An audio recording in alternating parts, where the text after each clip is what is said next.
आरक्षण को मिटाने की जो चुल लोगों में लगी है वो तो शायद नहीं होगी। ये तो केवल उनकी एक कल्पना है कि ऐसा हो सकता है, कि जिस तरह वो कल्पना में जी रहे हैं, काल्पनिक लोगों की जो बातों में फंसे हुए हैं, उससे तो उनकी केवल वो कल्पना ही कर सकते और कुछ नहीं कर सकते। जरा एक बाबा जी को मैं दिखाना चाहूंगा आप लोगों को, जरा सुनिए ध्यान से। आरक्षण है और इस आरक्षण को मिटाने के लिए हम सब एक हैं और आप लोग सभी हमारे साथ संकल्प लीजिए। आरक्षण बीमारी है, कैंसर है, एड्स है। इस आरक्षण को मिटाना पड़ेगा।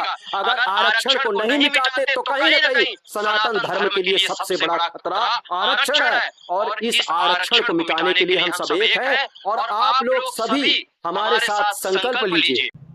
अब जरा सोचिए कि इनको ना जाने क्यों चुल्लू पड़ी हुई इतनी आरक्षण विरोध करने की।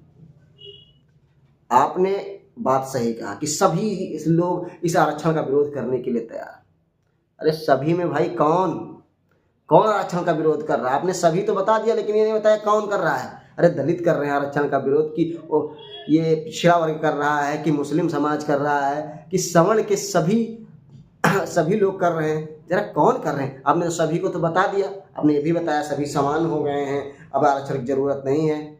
संतोष वर्मा जी ने एक ही शब्द बोल दिया, उस पर इतना बड़ा घमासान क्यों? जब सभी समान हैं तो उनकी बातों से क्यों किसी के दिल में ठोस लगी? क्यों सबका मन द्रवित हुआ और लेकर के भागने लगे? ऐसा नहीं हो सकता, ऐसा नहीं हो सकता, वो फला जात के हैं, फला है, ये वो हमसे नीच है। जब ऊंच नीच का जो भेदभाव है जब तक मस्तिष्क में रहेगा लोगों के, आरक्षण खत्म करना किसी के बाप की औकात नहीं। अब जरा सोचिए, आप कुछ कर सकते नहीं देश के लिए, तो देश के जो माहौल शांतिपूर्वक बना हुआ है उसको बिगाड़ने का, उसमें आग लगाने का काम तुम करते रहे हो और हमेशा करते आए हो और करते रहोगे। आज़ादी के समय भी आप ऐसा करते थे। जब कोई समस्याएं होती थी, जब किसी पर विचार किया जाता था, तब जाकर के तुम ही लोग क्या करते थे, ये भली भांति सबको पता। कौन लोग थे ऐसा करते थे कि अंग्रेजों ने इतने सालों तक हम पर अत्याचार किया।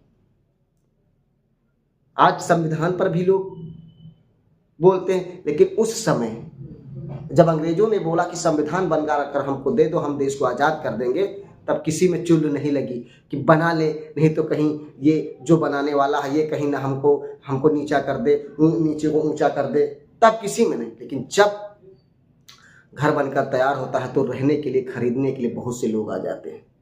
लेकिन घर बनवाने वाले से और जो बनाता है, उसमें कारीगर मिस्त्री जो भी होते हैं, उनसे दिल से पूछें। आज आरक्षण का विरोध इतनी जोर से और ऐसे लोग कर रहे हैं जिनका इस देश से कोई मतलब नहीं, जिन्होंने अपना सारा जीवन प्रभु को समर्पित कर दिया हो। ऐसे लोगों को क्या मतलब आरक्षण से? लेकिन नहीं, जो उनके संस्कार हैं, जो उनके अंदर जो घृणा भरी हुई है लोगों के प्रति, दलितों के प्रति, पिछड़ों के प्रति और ना जाने कितने लोगों के प्रति, वो पूरी तरीके से दिखाते हैं और इस तरीके से वो कार्य करते रहते हैं। धन्यवाद दोस्तों।